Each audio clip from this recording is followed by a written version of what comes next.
There's all sorts of blue-collar jobs out there. The good, the bad, the ones that leave your knees sounding like bubble wrap by 25. And I've talked about that I think that they're better than white-collar jobs, but this time, we're gonna go a little deeper. We've gotten some interest from people who want to get into the trades, but they go, which one should I get into? So today, we're gonna decide what would be the best trade to get into. Now that I've had a few years away from the job site, I figure we should break it down because not every blue-collar job is the same. And honestly, I'm just as curious as you guys are. I want to know what would be the best trade to start in. So rapid fire, this is what we got. Concrete, drywaller, electrician, HVAC, ironwork, landscaper, linesman, mechanic, machine operator, plumber, roofing, welder, and road work. So we're gonna compare them all and rank them on 4 things. Pay is the obvious one. We're talking average Joe. What can an average Joe make on this job site? Next one's lifestyle, and I think this one matters more than people think because the lifestyle adds up. You're working 80 hours a week, that's gonna break you down mentally and physically and your family. Are you home for dinner? Are you able to be a good dad? Are you able to be at home with your family? Next one is schooling. How much does schooling cost? Apprenticeships, certifications, maybe a degree, and that type of stuff. Finally, the coolness factor, because it's kind of cool to have a cool job. If a guy says he's an equipment operator, you picture him manning a big hunk of metal moving dirt. Someone says he's a drywaller, you picture him pissing in a Gatorade bottle. So yeah, we're making the ultimate trades tier list. And make sure you stick around to hear your trade come up and which one I choose to be the best. First on the list, the electrician. Known for being one of the snobbiest trades out there, they also really like to leave their entire job site a complete mess because someone else will pick that up. There also seems to be a weird uniform that they all wear that no one talked about. Khaki pants, boots, and a Carhartt quarter zip hoodie. Every electrician I know wears that. Electrician making about $60,000 a year, making some decent money, but you're talking 4 to 5 years in an apprenticeship. But the beautiful part about being an electrician is you can level up and get paid a lot more. This trade has a higher ceiling than other ones. You get your journeyman license, maybe your master electrician license. You could be making about $100,000 a year. 40, 45 hour work week and sometimes have to work on the weekend. So lifestyle, not too bad. In terms of coolness, I'd say it's about medium cool. There's not anything that cool about being someone with OCD. All that being said, I'm gonna rank the electrician as A tier. I think it's just lacking that cool factor to get up into the S, but everything else is pretty dang good. Plumber. Oh, plumbers. What a piece of work a plumber can be. They show up, they charge you for just looking at stuff. They charge you for twisting knobs and not really fixing anything. Hell, they'll even charge you for breaking something themselves. If they weren't in the trades, they'd probably be a used car salesman. Old Slick Willie. And you're really a good fit for a plumber if you are a catastrophe predictor. The whole system's gotta be replaced because I gotta clean the P-trap. Tear it all out, put in a new system. That'll cost you 40 grand. That's what it's like being a plumber. Don't even get me started on the crack. And the median salary is $61,000 a year. You got an apprenticeship 4 to 5 years. You're gonna work about 40 hours a week. And again, sometimes have to work on the weekend. Plumber's a little bit harder on your body though. You're gonna have to be getting up and down. You're gonna have to get your hands dirty. You're gonna be laying pipe in holes all day. Would you think that would help the coolness factor? But the upside of being a plumber is you can make a lot more money if you go do it on your own and get all the licenses and level up. Almost 115 grand a year. Tell you what, that's kind of cool. I'm gonna rank the plumber as a B tier because at the end of the day, you are still just dealing with all day. That stinks.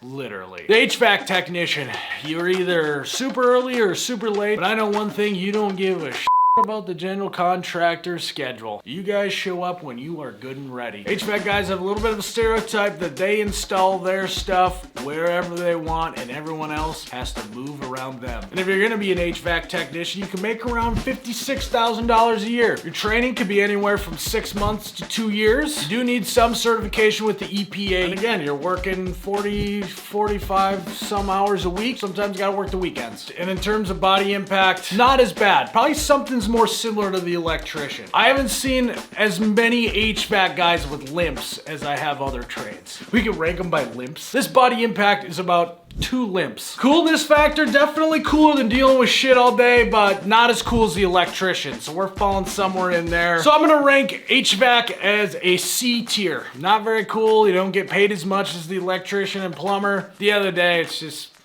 you know, not that cool. Next, we got the welder, which right off the bat, I'm shocked looking at this number of how much they make, $48,000 a year. There's a stereotype that welders are massively rich. Welders are notorious for shitting on other welders. All the trades kind of do this, but I feel like it's most prevalent in the welding community. Welders will be on vacation, see some other guys weld from halfway around the world, and he will rip into this guy. Training can take 6 months to a year. Average weekly hours, about 45 hours a week. Body impact, feel like it's not too bad, probably in that 2 limps area again. But coolness factor is where this puppy really catches its stride. Coolness factor is where this sucker really starts licking.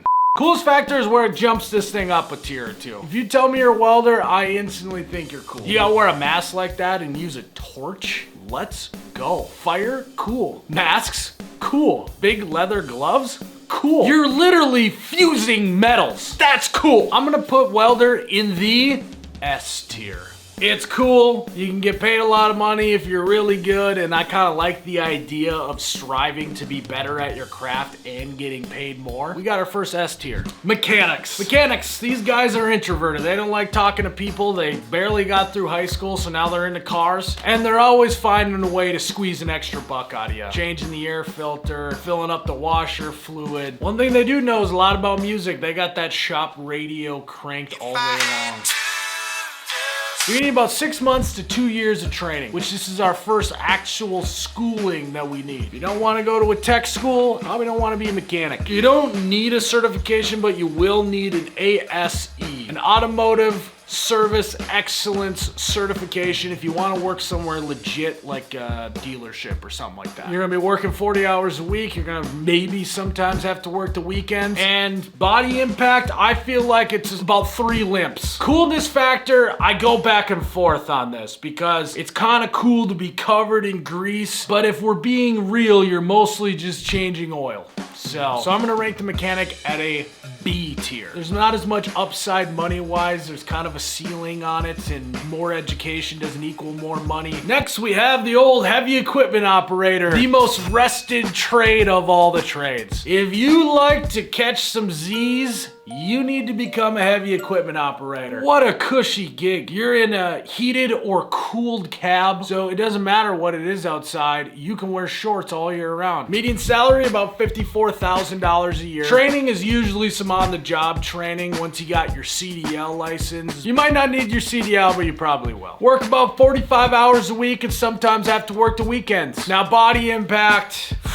we're talking 1 limp and 1 heart attack. You're gonna be getting some high blood pressure from all of the lack of moving you're doing. Now, coolness, I wish I was a heavy equipment operator. I envy the hell out of equipment operators. Our office is in an industrial park, and sometimes I will waste 45 minutes just standing at the window watching a guy move dirt. That being said, I'm going to rank the equipment operator at a S tier. I just think it's cool driving a giant machine all day, moving dirt, sitting on your ass, eating snacks, getting type 2 diabetes. Sounds like a pretty good life. Next up, we got the linesmen. These guys are kind of known as the cowboys of the trades. They know what they're doing, but they also kind of got a screw loose. But their median salary, $78,000 a year. Woohoo! You got to do 4 years of an apprenticeship, have a CDL, and have OSHA and union certifications. So there's a lot more that goes into getting into this. Working about 45 hours a week, and you gotta work the weekends a lot. You can't control Mother Nature. If it decides to blow over a light pole, you're going to work. Body impact, I feel, is about, 3 to 4 limps. But the danger involved with this work, that's where the body impact could go through the roof. It's a dangerous job. Coolness, though, kind of cool to be a linesman. I could not because I am deathly afraid of heights. So I'm ranked the linesman at an A tier. Great pay. Again, it's just more dangerous, I feel like, than the others, and so I feel like less people are gonna get into it, otherwise it would be an S tier. Next, we have the concrete workers. Man, these guys are felons. If you have a pulse, you can work concrete. We just need bodies out there. These guys are up there with the most degenerate. It's just really hard work. It's very hard on the body. There's a reason why it's the roughest crowd, is because it's one of the roughest jobs to do. I make about $47,000 a year. Though back when I was working, I made about $12 an hour, not to brag. Training? You're dreaming if there's training involved. Certification? For what? You're gonna work on average 45 hours a week. Body impact, it's about 10 limps. I know this because my dad limps 10 times from the couch to the fridge at his house. Coolness factor, it's definitely cooler than being a plumber. Now you're rough and tough, you get to smoke cigs. Smoking cigs can look cool. I'm gonna put concrete worker as an F tier. It's just not enough pay for too much work, too hard on the body. The people you gotta work with, definitely an F tier. Sorry, Dad. Next, we have roofing. If the linemen are the cowboy of the sky, the roofers are the degenerates of the sky. We're kind of actually going through the degenerate pass right now. It's got concrete workers, roofers, and then next up we have drywallers. We are absolutely in the gauntlet of degenerates. Roofers are like if they took concrete guys and just put them on top of the building instead of under the building. Your median salary is gonna be $46,000 a year. Suck it, roofers! Concrete guys make $47,000 a year. Let's go! You don't need training, on-the-job training. You don't need certifications. That's laughable. Working about 45, 50 hours a week. Working weekends. Body impact, definitely not as hard as concrete work. And I'm gonna rank the roofing at a C tier. To continue the gauntlet of degeneration, next up we got drywallers. And boy, do these guys love drugs. They love them. They can't stay away from them. I think drywallers in their free time love to skittle. Put a bunch of pills into a bowl, mix them up, do a handful at a time. Also, they just like pissing in bottles. It's just like there's no way around it. Drywaller can make $47,000 a year. Suck it, roofers! On the job training, don't need a certification. We're working about 40, 45, 50 hours a week, the standard. I feel like body impact's a little bit more than others. I think it's very similar to being a roofer. 5 limps. And coolness factor, as a whole, drywalling's not cool. If you break it up, there's cool parts to it. Watching TikToks of people putting mud in the joints, I can watch it all day, that's cool. Walking around on stilts, that's cool. Drywalling, not cool. I don't know how that adds up. That being said, I'm gonna rank the drywaller as a C tier. If you're going through the gauntlet of degeneration, it's just, you're gonna end up in C and F tier. It's just how it goes. Next up, we got road work. You make about 48 grand a year. You're not doing anything. Just are standing around looking at stuff all day, especially if you're a city worker, government worker. I mean, the fact that there's someone out there just holding a sign, I mean, come on. You're not doing anything. Road construction takes forever because no one's doing anything. Just do something. You got some on-the-job training, but you also need to be OSHA certified. Now, in terms of body impact, I do think for them not doing anything, they do have to deal with cars driving past them working. And so it can be much more dangerous than some of these other trades. And so I will give them a danger factor. Coolness factor, I'd standing there with a sign with a yellow vest on all day. Not cool. I just can't think of anything worse than working road work, and so I'm gonna put this at an F tier. No one likes you. Everyone's honking at you, getting mad. No one's ever said, wow, I love those road workers. They work so fast.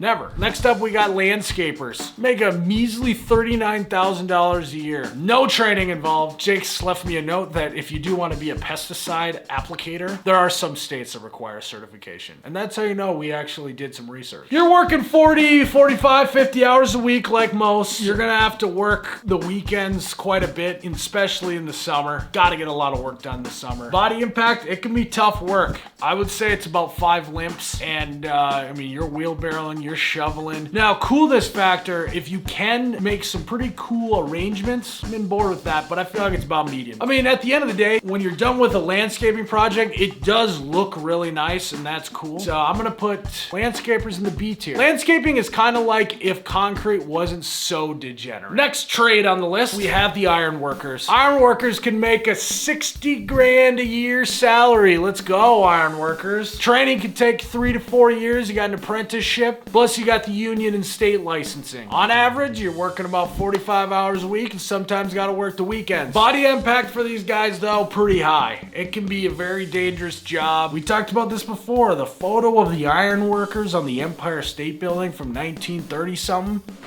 Fucking badass. But my palms are sweating just thinking about it. That being said, I think being an iron worker is badass. It would be an S tier if it wasn't as dangerous, so I'm gonna put it as an A tier.